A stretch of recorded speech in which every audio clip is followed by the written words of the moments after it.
we visit our grandparents. In the summertime, we go with Mother to visit our grandparents in the country. Daddy comes when he gets his vacation. We go by train because Mother can't drive the car. Be good on the train and don't make it too hard for your mother, said Daddy as we got on board. Do we only have to be good on the train? Jonas shouted. No, everywhere, said Daddy. But you said that we only had to be good on the train, Lotta said. The train started to move, and all Daddy could do was wave to us. We waved back and shouted goodbye. We went along the corridor on the train and into our compartment. We were alone there, except for an old man who squeezed in. Lotta had her Bamsey and I had my biggest doll, whose name is Maud van Marleen. The old gentleman had a wart on his chin, and when he got up to stand by the window out in the corridor, Lotta said to Mother in a loud whisper, "That old man has a wart on his chin." "Hush, Mama," said Mother. "He can't hear you." Lotta looked surprised and said, "Doesn't he know that he has a wart on his chin?" The conductor came to collect the tickets. Only Mother and Jonas had tickets because Lotta and I still ride for half fare. "How old is this little girl?" the conductor asked, pointing at me. I said that I would soon be 6. He didn't ask how old Lotta was because he could see that she was too small to need any ticket. But Lotta told him, "I'm 4 years old and Mother is 32 and this is Bamsey." Then the conductor laughed and said that on this train all Bamseys could ride free. In the beginning, we sat very still and looked out the window. But soon we got tired of that. So Jonas and I went out into the corridor and into the other compartments and talked to people. Now and then we came back to see Mother so she wouldn't worry. Mother was busy telling Lotta one story after another so that Lotta would sit still. She didn't want Lotta to go out into the corridor because you never know what Lotta will do next. "Now tell me about the 2 goats or I'll go out in the corridor," Lotta said when Mother had finished the story. At lunchtime, we ate sandwiches and drank soda. Lotta took a piece of salami from her sandwich and stuck it on the window. Mother got very angry with her.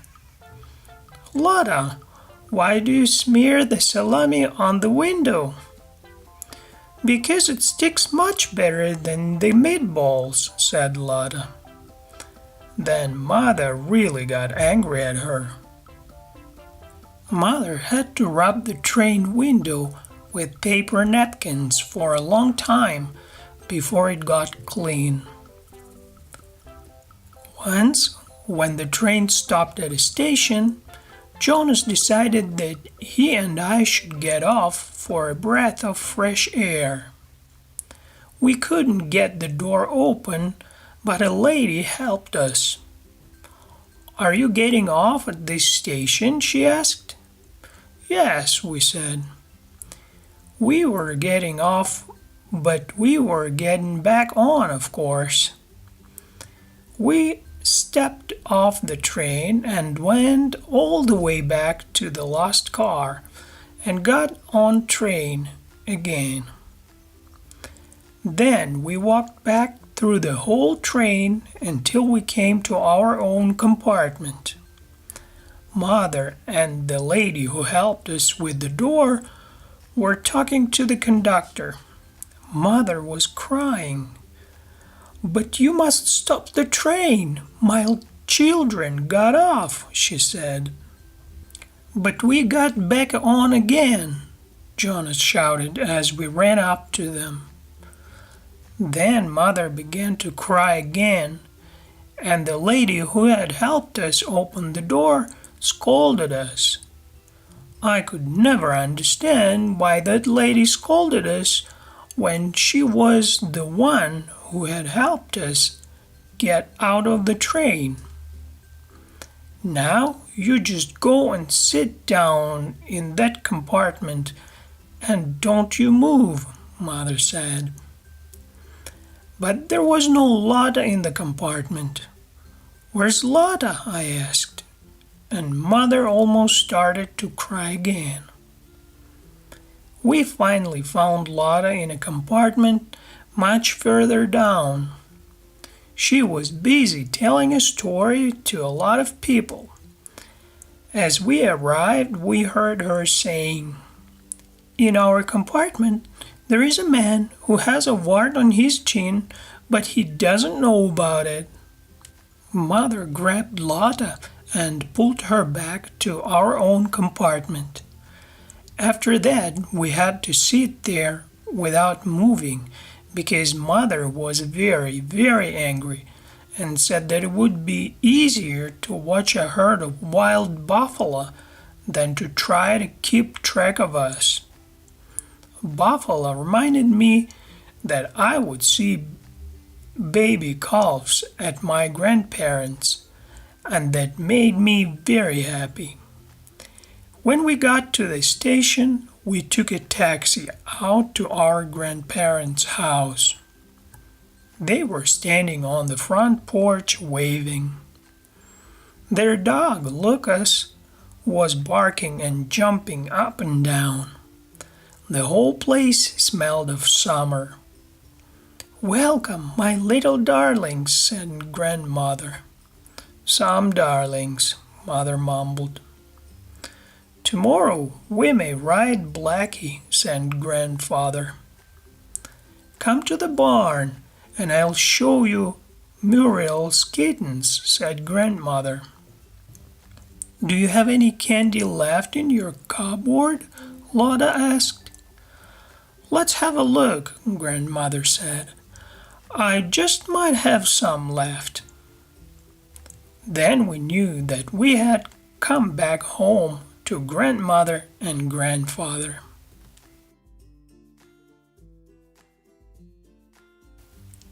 Lotta almost curses. In our grandparents' garden, there is a big tree with a real tree house up in the branches. There is a ladder leading up to a sort of a platform with a table and benches, and a fence around it to keep us from falling down. Grandmother calls it the Green Pavilion. I like eating in trees better than anywhere else. When we woke up the first morning, the first thing Jonas said was, "Grandmother, let's eat all our meals in the Green Pavilion." And what do you think Clara would say if she had to drag food up that rickery ladder 3 times a day? Clara is Grandmother's maid. She is very nice, but she doesn't like to eat in trees. I would say no, Clara said. But Grandmother, we can carry our food up to the Green Pavilion ourselves, I said. And if you don't let us, will be very angry, said Lotta. Grandmother said she wouldn't want her Lotta to be angry, and so she made a whole pile of pancakes and packed them in a basket together with a bag of sugar and a small jar of jam. She also packed some plates and forks, 3 cups, and a bottle of milk. Then we went off to the green pavilion. Jonas climbed up first. I followed him, and then came Lotta. I would really love if you dropped the basket, Jonas, Lotta said. But Jonas didn't drop the basket. He unpacked everything on the table and sat down on the benches. We ate our pancakes with jam and sugar. There were such a lot of pancakes that even Lotta couldn't eat them all. You know what she did with them? She hung them on the tree. I'm pretending they're leaves, she said. The pancakes waved in the wind, and they did look almost like leaves. If Mother finds out about this, you'll get it, I said. But Lotta didn't care about what I said. She just sat there looking at her pancakes. She sang a song that Daddy sometimes sings. It begins like this. The wind rustles the leaves, tra-la. After a while, Lotta got hungry again and took bites out of the hanging pancakes. I'm pretending that I'm a little lamb nibbling at leaves in the woods, she said. A bird flew by, and Lotta said to him, You may nibble at my pancakes, but not Jonas and Mia Maria. The bird didn't want any pancakes, but Jonas and I were hungry again. I stretched out my hand to Lotta and said, Please give a poor beggar something to eat. Lotta gave me a pancake that she had taken a bite out of. I put sugar and jam on it, and it tasted very good, even though it was only half of a pancake. Jonas got pancakes from Lotta too. Please give a poor beggar something to eat, he said. Lotta likes anything that is silly. Finally, when we had eaten up all of Lotta's pancakes, she said, The pancake leaves are all gone.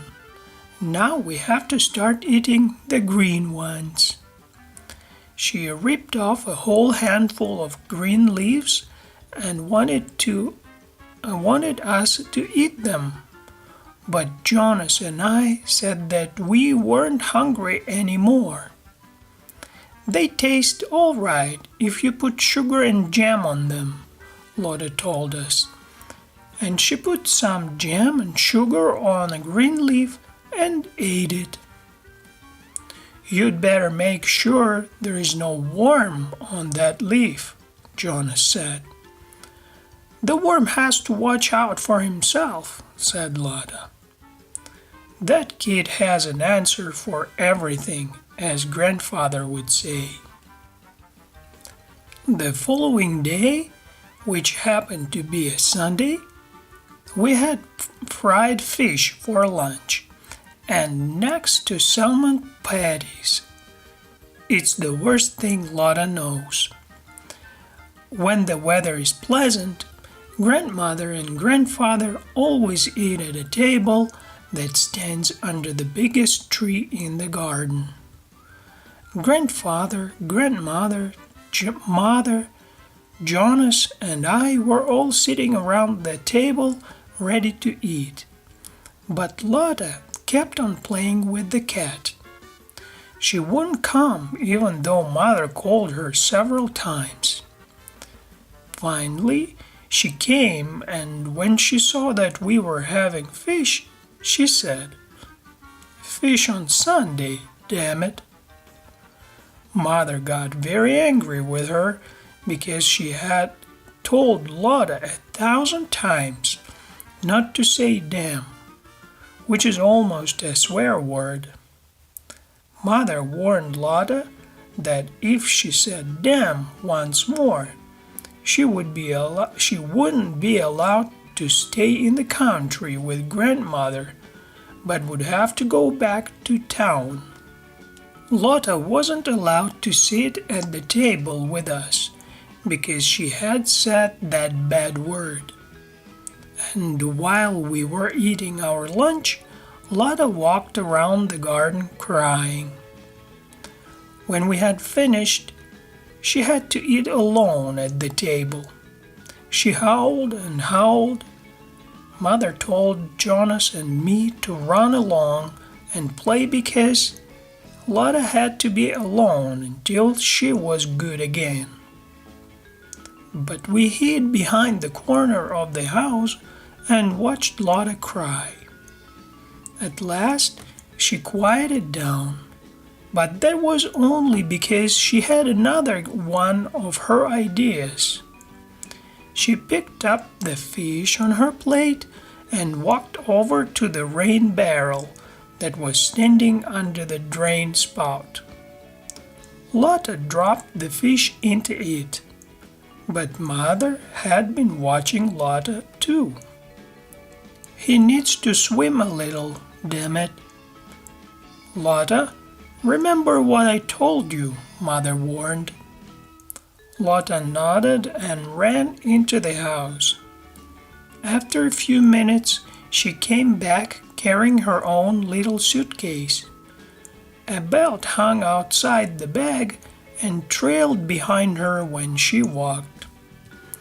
Mother, grandmother, grandfather, Jonas, and I watched her. Lotta was about to leave. She went up to grandmother and grandfather, curtsied politely, and said, "I'm going home to Daddy because he's much nicer than Mother." She didn't say goodbye to Mother or Jonas or me. We watched her as she walked off with the belt still dragging behind her. When she reached the gate, she stopped and just stood there for a long time, not moving. Finally, Mother went to her and said, "Well, Lotta, aren't you going to leave?"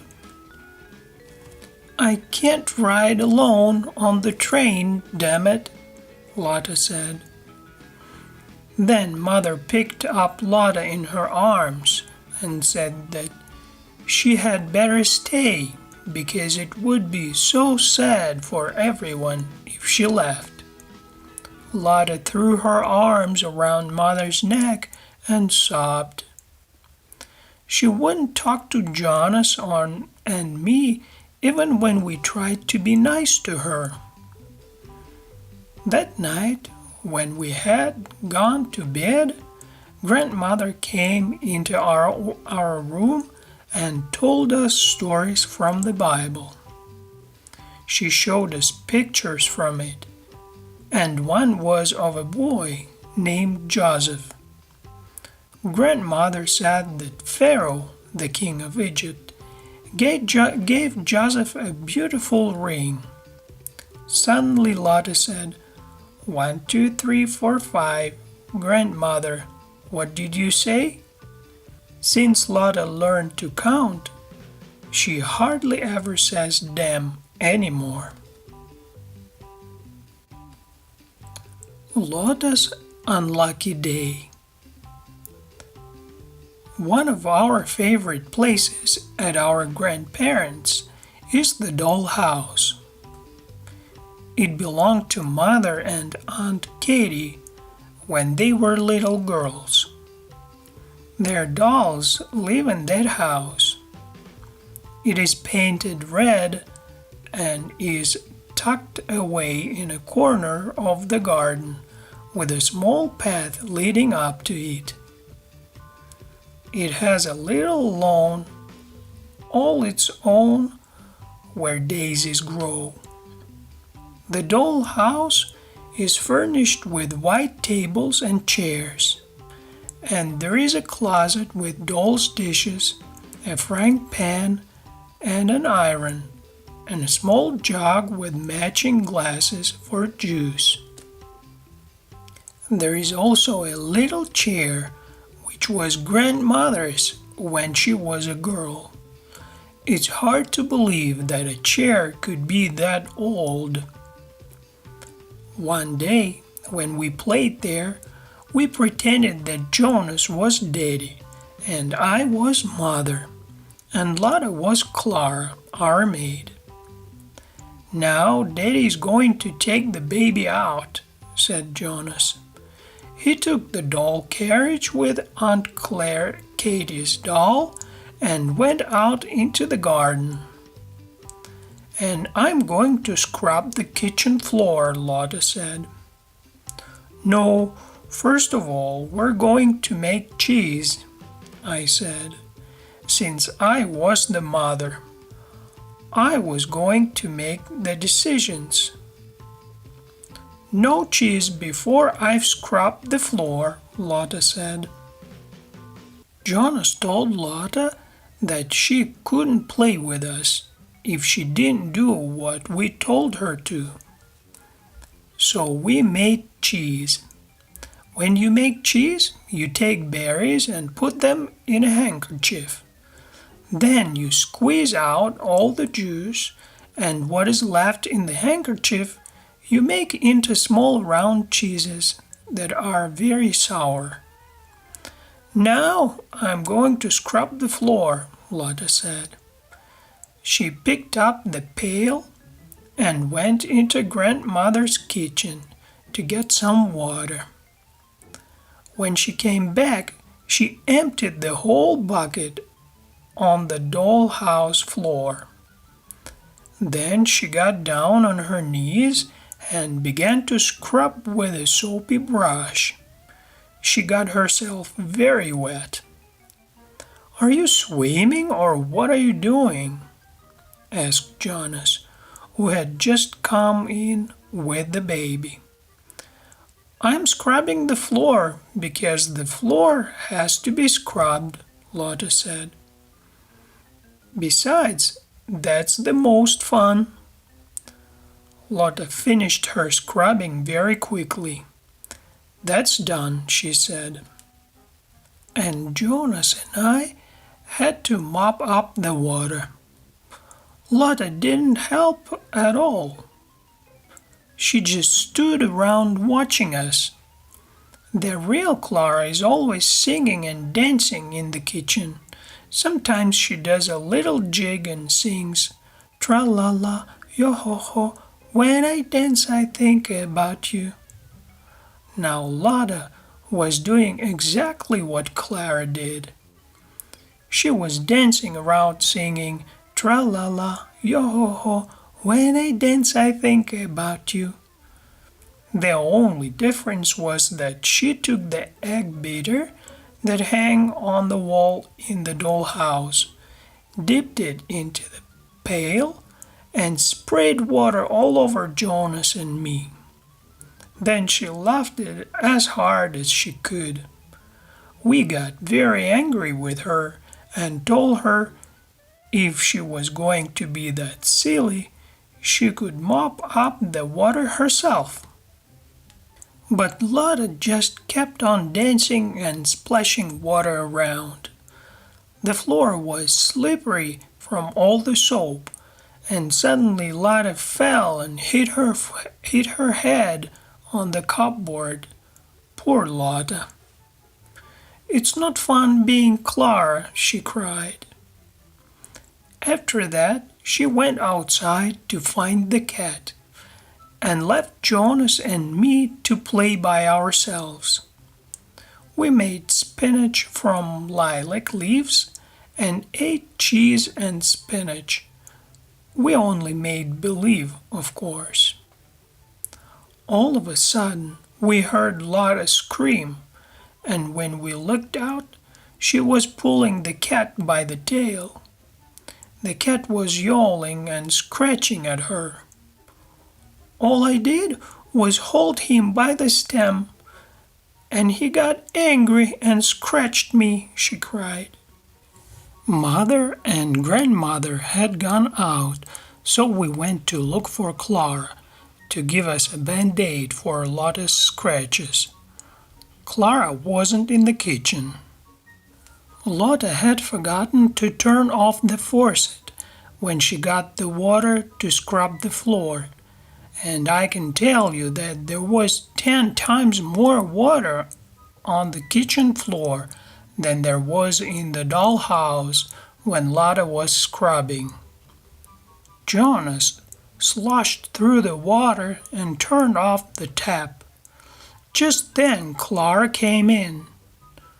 "Jonas, what on earth are you doing?" she cried, wringing her hands. "He is swimming," Lotta laughed. Next, Clara wanted to know who had forgotten to turn off the faucet. "I did," said Lotta. "But why would you forget to do a thing like that?" Clara asked her. Lotta sighed and said, "Because this is my unlucky day." It seems to me that Lotta has an unlucky day almost every day. Clara mopped up the floor and put a band-aid on Lotta. Then she served us hot chocolate and buns at the kitchen table. While she was doing this, she danced around and sang, "Tra-la-la, yo-ho-ho, when I dance I think about you." Lotta ate 5 buns, Jonas ate 4, and I ate 3. "This is a very nice unlucky day," Lotta said, and she gave Clara a big hug. Clara said that Lotta was a nice little kid after all.